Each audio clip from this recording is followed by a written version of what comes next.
नमस्कार आप सभी को। जे एकेडमी क्लासेस में आप सभी का स्वागत है। आज हम एनसीईआरटी सीरीज में कक्षा 6 के 5वें अध्याय का प्रारंभ करेंगे। इससे पहले आप सभी ने 4 अध्याय देख लिए और इसका चैप्टर का प्रारंभ, अध्याय का नाम है पदार्थों का पृथक्करण। अभी अपन ने इससे पहले चौथा अध्याय पढ़ा था, उसमें पदार्थों का समूह समूह बनाना जो सीखा था। इसमें पदार्थों का पृथक्करण मतलब अलग करना सीखेंगे। पदार्थों के पृथक्करण की विधियां, मेथड्स ऑफ सेपरेशन। हस्तचयन, इसको हिंदी में हस्तचयन बोलते हैं, इंग्लिश में बोलते हैं हैंड पिंकिंग। गेहूं, चावल तथा दालों में से कंकड़ पत्थर और अशुद्धियों को हाथ से चुनकर अलग करने की प्रक्रिया को हस्तचयन कहलाती है। इधर आपने चित्र भी लगा है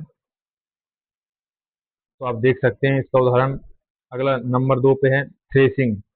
अन्य कणों को डंडियों पौधों से पीटकर अलग करने की प्रक्रिया को थ्रेसिंग कहते हैं।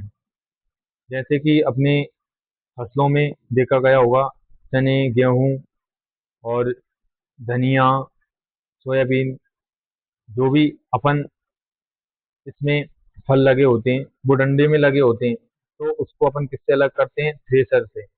अभी अपनी भाषा में थ्रेसर से अपन उनको अलग कर लेते हैं, दानों को। इसमें बोला थ्रेसिंग करना, तो यही है। अब आधुनिक दुनिया में थ्रेसर बोला जाता है इसको, इससे अपन इनको अलग करते हैं। निष्पावन क्या है? पवन हवा की सहायता से किसी मिश्रण में से भारी तथा हल्के अवयवों जैसे अनाज से भूसा को अलग करना। जैसे कि जब अपन थ्रेसर से अनाज निकालते हैं तो कुछ जो अनाज बचता है उसमें डंठल और भुस और दाने रह जाते हैं, तो उनको जब अपन सभी ने देखा होगा कि अपन वहीं पे एक बर्तन लेकर हवा जिधर चलती उधर बरसाते हैं, तो जो भूसा और हल्के डंठल हैं वो हवा से दूर गिर जाते हैं और गेहूं के दाने साफ हो जाते हैं। तो उस विधि को बोलते हैं निष्पावन। चालन क्या है? विभिन्न आकार के कणों को छलनी के माध्यम से अलग करने की प्रक्रिया। बड़े कंकड़ बड़े कण ऊपर रह जाते हैं और बारीक कण नीचे निकल जाते हैं। ये चलना होता है। जो भी अपन गेहूं चालते हैं, चने चालते हैं चल्ले के द्वारा, वो उसे चालन बोला जाता है। नंबर 5 पे अपसादन एवं निस्तारण, सेडिमेंटेशन एंड डिकेंटिनेशन। अपसादन, भारी अघुलनशील पदार्थों के तली में बैठने की क्रिया। जैसे आपने जल में देखा होगा कि मिट्टी के कण, मिट्टी पानी में अपन मिट्टी डाल देते हैं तो उसमें जो कुछ मिट्टी के साथ भारी कण होते हैं वो नीचे तली में बैठ जाते हैं, तो और पानी को अपन नीचे दूसरे बर्तन में खाली कर लेते हैं, तो जो भारी कण है वो उसमें बैठ जाते हैं, तो उसे बोलते हैं अपसादन। निस्तारण क्या है? बिना हिलाए ऊपर के जल को उड़ेल कर अलग करना। ऊपर का जो जल है उसको अलग करने से उसको बोलते हैं निस्तारण। अब है निस्संदन, फिल्ट्रेशन। किसी द्रव में से छन्नी या फिल्टर पेपर की सहायता से अघुलनशील ठोस कणों को पृथक करना। इसका उदाहरण देखते हैं। चाय से चाय पत्ती अलग करना। जब भी अपन चाय बनाते हैं तो जो चाय पत्ती होती है वो उसको किसके द्वारा अलग किया जाता है? चाय छन्नी के द्वारा, तो उससे बोलते हैं निस्संदन। अगला है बाष्पन एवं संघनन, एवोपरेशन एंड कंडेंसेशन। बाष्पन, जल का गर्म होकर जल वाष्प में बदलना। आपने देखा होगा सर्दियों के दिनों में अपन लोग जब पानी गर्म करते हैं तो उसमें से जो वाष्प निकलती है वो क्या है? जल वाष्प होती है। संघनन, जल वाष्प का ठंडा होकर पुनः द्रव जल बनना।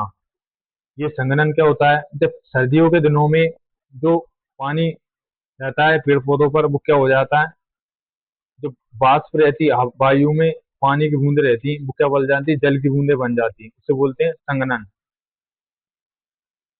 अब कुछ अगला टॉपिक है इसी चैप्टर में, विलयन संबंधी परिभाषाएं। विलय, विलय क्या होता है? वह पदार्थ जो विलायक में घुलता है, जैसे नमक और चीनी। विलायक जब भी विलय और विलायक का ये शब्द बड़े कंफ्यूज करते हैं। तो विलायक में 4 शब्द हैं। तो ये क्या है? विलायक में 4 शब्द हैं। इसमें इतनी क्षमता है कि अपने आप में सब चीजों को घोल लेता है। उसे बोलते हैं विलायक सोलवेंट। और विलय विलय में 3 शब्द हैं, तो ये कहीं भी जाके घुल जाएगा। वह पदार्थ जो विलायक में घुलता है, जैसे नमक और चीनी। आपने देखा होगा, नमक और चीनी पानी में घुल जाती है। विलायक सोलवेंट वह द्रव जो विलय को अपने अंदर घोलता है, जैसे जल। जल एक सार्वभौमिक विलायक, इसमें जो ये सभी जगह पाया जाता है। और संतृप्त विलयन सैचुरेटेड सॉल्यूशन क्या होता है? ऐसा विलयन जिसमें निश्चित तापमान पर और अधिक विलय ना घोला जाए। इसका एक बहुत अच्छा उदाहरण बताता हूँ मैं आपको, कि जब भी हम कहीं, आपने देखा होगा, जलेबी बन रही हो होटल पे, यहाँ गुलाब जामुन या बतासा बनता है, वहां पे जाके देखना। जब भी वो चाशनी लेते हैं जलेबी को, जिसमें डालते हैं अपन, उसे चाशनी बोला जाता है। तो वो चाशनी लेते हैं गुलाब जामुन या उसकी जलेबी के लिए, तो उसको उतना तापमान तक गर्म किया जाता है, शक्कर और पानी को, ताकि वो जलेबी उसमें घुल जाए।